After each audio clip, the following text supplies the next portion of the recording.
Istana Kepresidenan Jakarta menggelar open house untuk masyarakat. Lebaran hari kedua, masyarakat mulai padati kebun binatang Ragunan.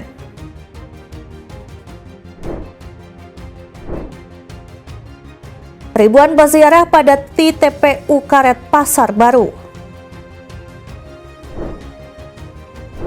Halo, selamat malam pemirsa setia Berita Nasional TV. Senang sekali Berita Nasional Malam kembali hadir menyapa Anda. Selain 3 berita utama tadi, kami akan menyajikan informasi lainnya untuk Anda. Sama saya, Ajeng Tiara. Informasi yang pertama, pemirsa, Presiden Prabowo menggelar open house dengan para pejabat negara, para duta besar negara sahabat, tokoh nasional, dan masyarakat umum. Open house ini menjadi simbol sosial untuk menghilangkan sekat dan membangun kekeluargaan serta kebersamaan di Hari Raya Idul Fitri.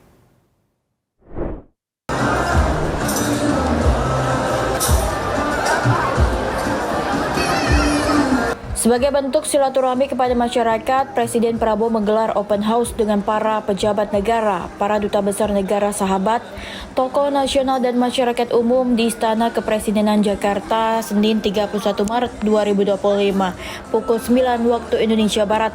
Selain para pejabat yang hadir, masyarakat pun turut hadir dalam suasana Hari Raya Idul Fitri 1446 Hijriah. Masyarakat umum yang hadir masuk melalui gerbang Sekretariat Negara Jalan Majapahit, Jakarta. Ditemui di Istana Kepresidenan Jakarta, masyarakat yang hadir merasa senang bisa hadir dalam acara open house ini. Kesan saya pertama kali baru kunjung di Istana Negara dalam rangka selamat Hari Lebaran, yang insya Allah kita akan bertemu dengan Pak Prabowo. Sangat senang sekali karena dalam hati nurani saya baru pertama kali masuk sini. Kesan pertama kali ke sini ialah sangat bermanfaat untuk masyarakat dan bisa untuk memperkenalkan kepada masyarakat tentang Istana Negara dan bisa bertemu sama Bapak Prabowo dan untuk jamuannya sangat harmonis seperti itu. Ya, saya kunjungan pertama kali ke Istana Negara dari driver ojol Gojek Indonesia.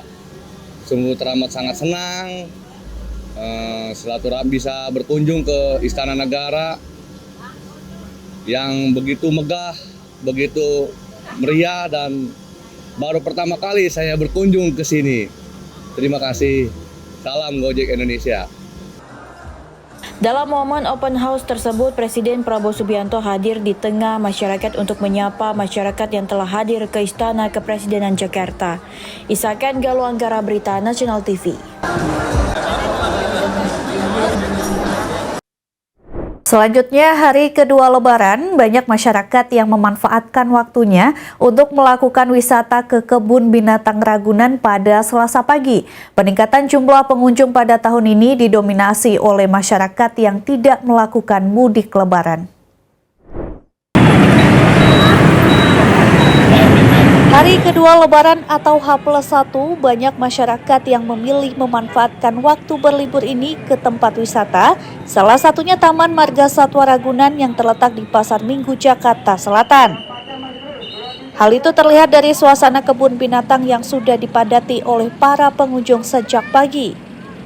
Kepala Humas Taman Marga Satwa Ragunan Wahyudi Bambang mengatakan pada musim Lebaran tahun ini diprediksi akan mengalami peningkatan dibanding Lebaran tahun kemarin karena banyak masyarakat yang tidak melakukan mudik tahun ini dan memilih berwisata ke Ragunan.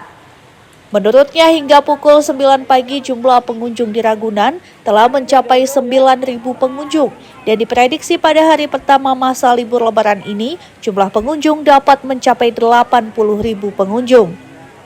Bambang juga menyebutkan pada musim Lebaran tahun ini pihak Kebun Binatang Ragunan telah melakukan berbagai persiapan mulai dari penambahan kantung parkir yang mencapai 20 titik, pemberian vitamin bagi para satwa hingga pertunjukan feeding time dan keeper talk.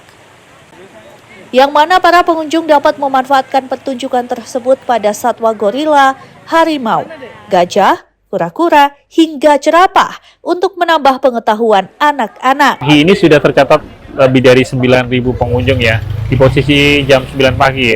Kalau kita melihat data ini, kemungkinan hari ini akan ramai dan bisa mencapai sekitar 80.000 sampai nanti sore jam 16.00. Dan beberapa hal yang kita siapkan terutama dalam pelayanan Idul Fitri ini. Pertama, lahan parkir kita siapkan 2. Sementara itu, salah satu pengunjung yakni Eka yang memilih untuk mengajak keluarganya berwisata di kebun binatang Ragunan ini karena selain tiket masuknya yang murah, namun juga dapat memberikan edukasi kepada anak-anak terhadap jenis-jenis binatang. Dengan siapa aja, Bu? Sama keluarga, sama suami, sama anak 2. Oh, oke. Ibunan, Bu. Yang pertama ya murah meriah ya. Terus ya gimana ya lihat binatang biar kenal binatang itu anak-anak.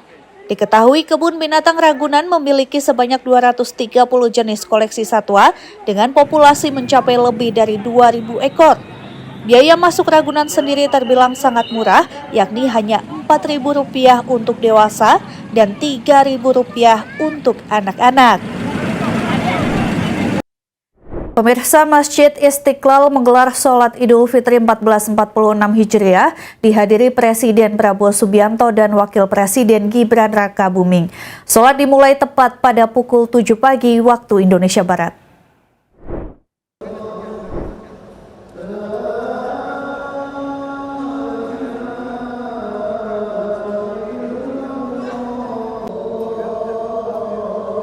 Idul Fitri jatuh pada tanggal 31 Maret 2025.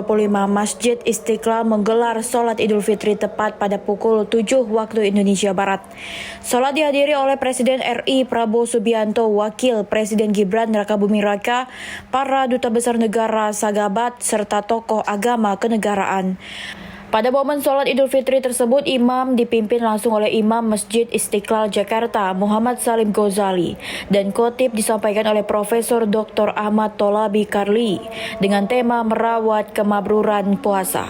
Selain itu juga banyak masyarakat dari berbagai daerah yang melaksanakan sholat Id di Masjid Istiqlal Jakarta dan mereka merasa senang bisa sholat di Masjid Istiqlal Jakarta yang dihadiri oleh Presiden dan juga Wakil Presiden. Tiap tahun sholat sini sih, tiap tahunnya selalu sholat sini. Dan kebetulan ada info juga Pak Prabowo-nya sholat di sini, ya udah jadi makin semangat aja pengen kesininya. Sama sih, soalnya selalu bareng, kan twins gitu. Emang orang Jakarta apa gimana?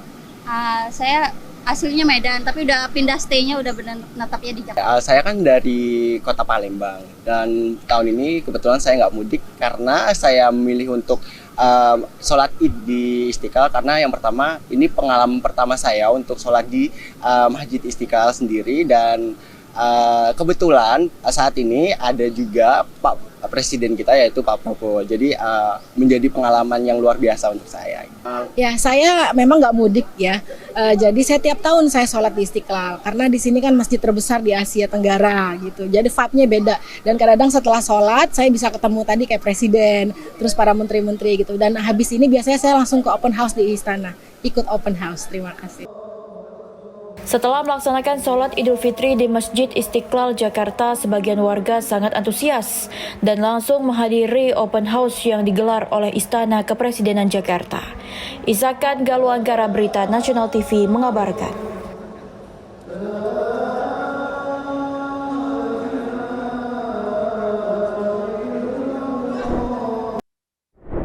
Ya, kepadatan terjadi di rest area kilometer 57 Tol Cikampek pada H+1 Lebaran.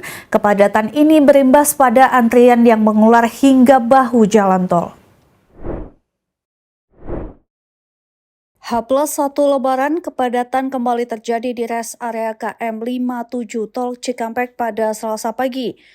Hal ini dikarenakan masyarakat masih melakukan perjalanan mudik hingga berlibur ke berbagai daerah bersama keluarga pada momen libur Lebaran tahun ini.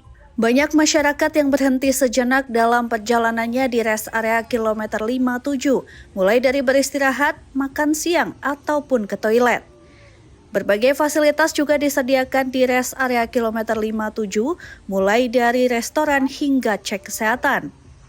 Meski kepadatan terjadi di rest area kilometer 57, sistem buka tutup rest area belum diberlakukan hingga saat ini, sehingga para pengendara bisa tetap masuk walaupun adanya antrean panjang. Seorang warga bernama Nasya yang hendak liburan pada momen Lebaran tahun ini, meski merencanakan liburannya ke Bandung secara mendadak, Nasya tetap menyempatkan waktunya untuk berlibur di momen Lebaran tahun ini. Mau liburan aja. Liburan dari mana ke mau kemana? Dari Depok ke Bandung. Berapa hari kira-kira ke Bandung? Aku kebetulan PP 1 hari doang. Ini ngambil momen di H+1 Lebaran. Kena macet berapa jam? Aku tadi Depok sampai ke rest area ini ada kayaknya hampir 2 jam. Ada persiapan khusus nggak sih kalau untuk libur Lebaran? Kebetulan enggak sih karena mendadak. Jadi tiba-tiba aja bikin plannya H-1. Iya, H-1 banget langsung ke Bandung. Sama siapa Kak? Kira-kira Sama keluarga. Selain itu, Pak Surya, pemudik asal Jakarta yang akan melakukan perjalanan mudiknya ke Cirebon, memilih melakukan mudik di H+1 Lebaran, lantaran ada keluarga yang kurang sehat. Meski terkena macet di perjalanan, Pak Surya tetap melakukan mudik demi bertemu keluarga tercinta. Betul, lagi istirahat. mau mudik atau mau Lebaran? Kebetulan mudik termasuk Lebaran. Kebetulan dari Priok. Daerah Cirebon, Jawa Barat. Kebetulan kurang lebih dari Jakarta tadi menuju ke area ini, rest area ini kurang lebihnya 3 jam. Agak macet ya. Kurang lebihnya menempuh jarak sekitar 5-6 jam. Selain kepadatan di rest area kilometer 57, kepadatan juga sudah terjadi dari tol layang MBZ, tol Japek, hingga rest area kilometer 57 pada pagi tadi. Lebih lanjut, masyarakat tetap diimbau untuk tetap mengantisipasi perjalanan mudiknya, mulai dari memperhatikan kendaraan dalam keadaan prima, memastikan saldo e-tol cukup, dan juga tidak memaksakan diri jika mulai lelah dalam berkendara. Informasi berita lainnya akan kami sajikan usai jeda berikut ini. Tetap saksikan Berita Nasional Malam.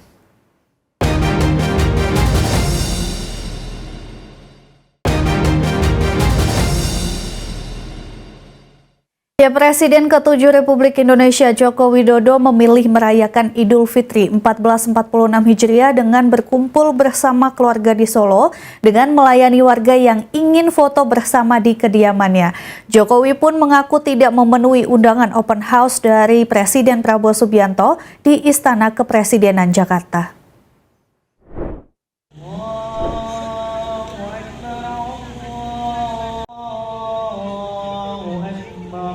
Presiden ke-7 RI Joko Widodo bersama Iriana Jokowi melaksanakan sholat Idul Fitri di kampung halamannya Sumber, Solo, Jawa Tengah pada Senin 31 Maret 2025. Seusai sholat Id, Jokowi mengaku akan merayakan Lebaran di Solo bersama anak dan cucu tanpa rencana perjalanan ke luar kota. Sholat Id berlangsung di halaman gedung Geraha Sababwana yang berlokasi dekat dengan kediaman pribadi Jokowi. Setibanya di lokasi, Jokowi langsung menyalami para jemaah yang telah hadir. Kemudian Jokowi menempati saf yang paling depan, sementara Iriana berada di saf perempuan. Setelah sholat Id, Jokowi menyempatkan diri untuk melayani warga yang ingin bersalaman dan juga foto bersamanya. Kemudian Jokowi dan Iriana kembali di kediaman.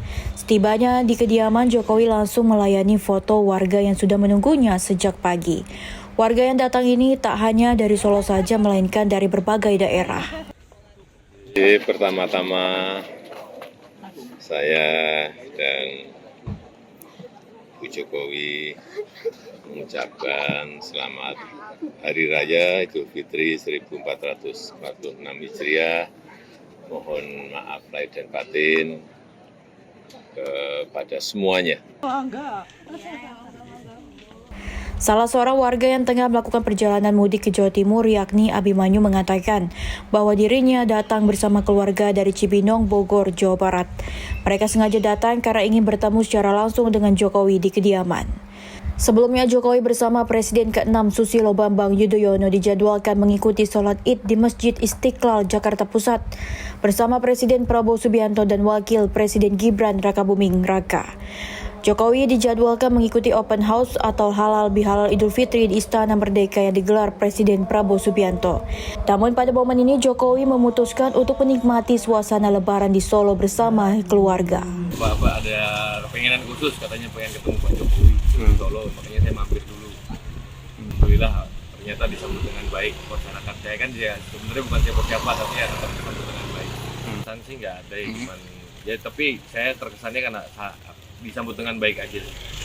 Siap. Seperti keluarga dan sepertinya bukan ketemu pejabat pada umumnya. Dari Solo, Jawa Tengah, Raditya Hermansyah.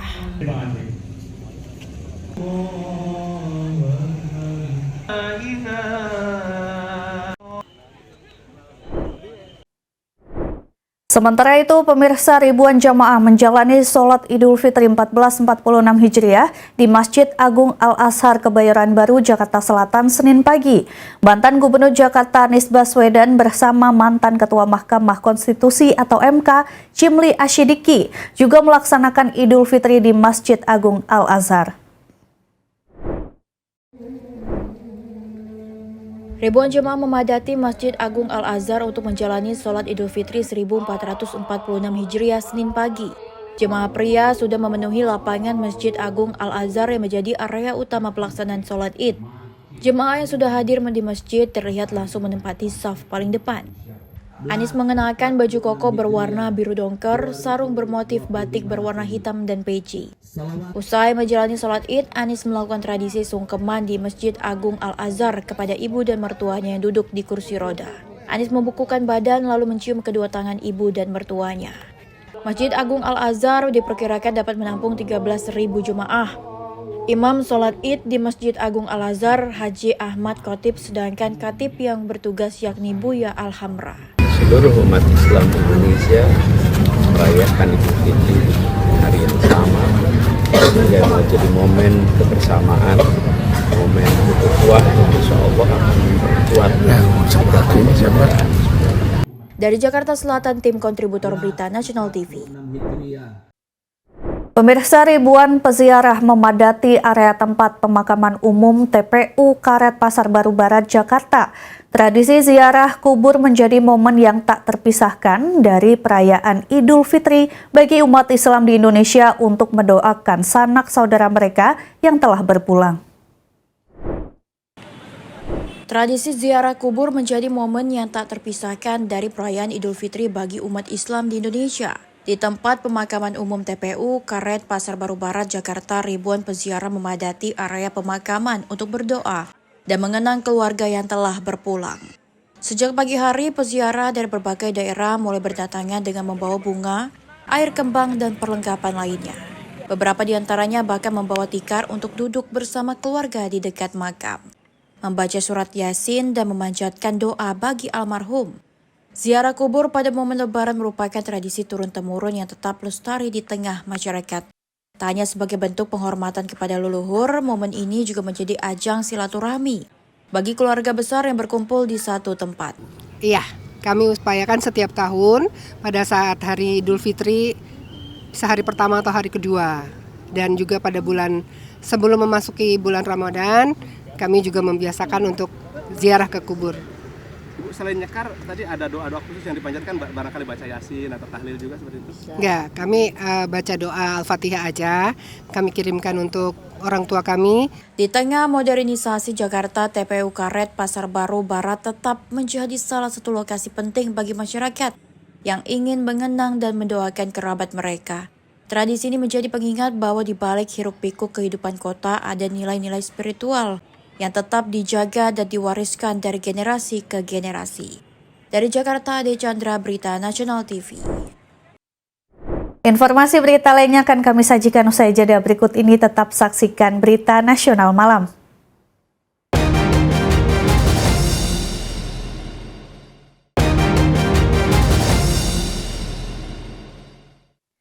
Ditreskrim Sus Polda Bali mengamankan seorang lansia berinisial WW karena terlibat kasus perdagangan penyu secara ilegal di Banjar Pikah, Desa Pikah, Abian Semal, Badung, Bali. Dari rumah pelaku, aparat menemukan total 13 penyu, 11 ekor ditemukan dalam keadaan hidup dan 2 ekor sudah mati. Selama ini pelaku WW menjual penyu dijual ke warung-warung sebagai bahan konsumsi dengan harga cukup tinggi, sehingga memperoleh keuntungan yang lumayan.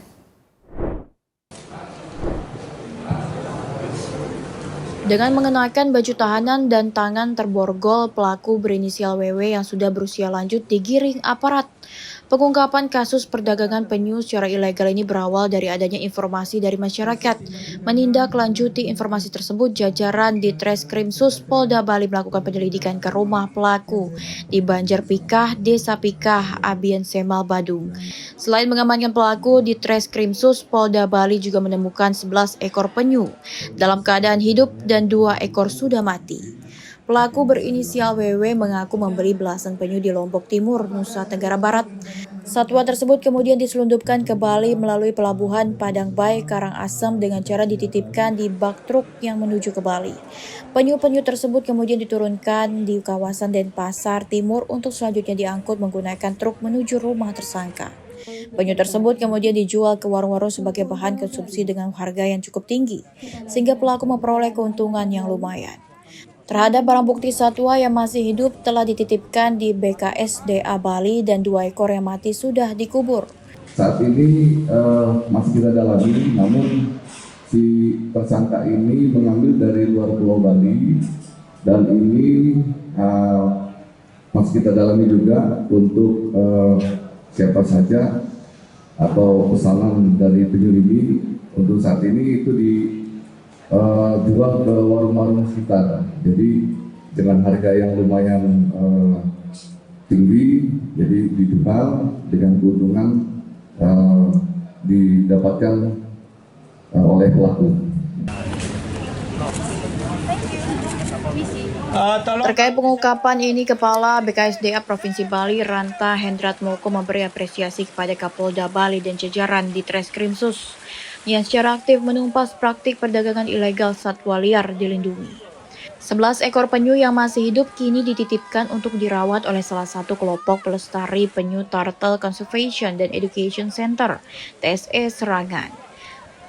Setelah nanti dinyatakan layak rilis, maka penyu itu kembali dilepas liarkan. Berikan apresiasi kepada Kapolda Bali dan jajarannya, Pak Dirres Krimsus Polda Bali beserta jajarannya yang telah mendukung upaya penegakan hukum terhadap Undang-Undang Konservasi Sumber Daya Alam Hayati dan Ekosistem, dan tadi sudah disampaikan oleh Pak Direktur bahwa Undang-Undang 32 2024 mengancam sanksi terhadap pelaku pemanfaatan, pemilikan dan perdagangan ilegal satwa liar dihukum minimal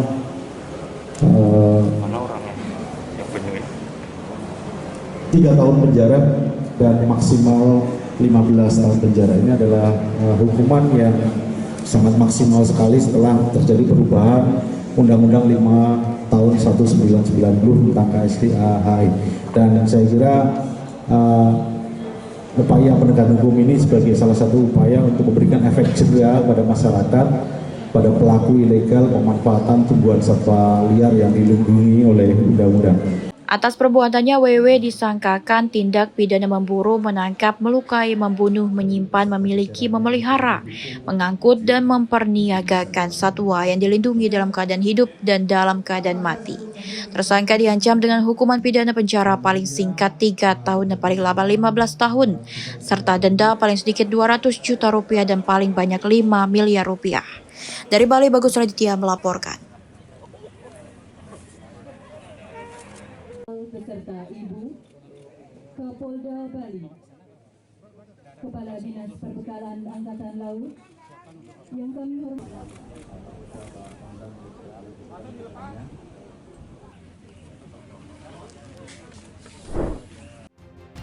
Pemirsa, informasi tadi sekaligus mengakhiri jumpa kita. Demikian berita nasional malam telah menemani Anda. Saya Jang Tera beserta kru yang bertugas pamit undur diri. Terima kasih dan sampai jumpa.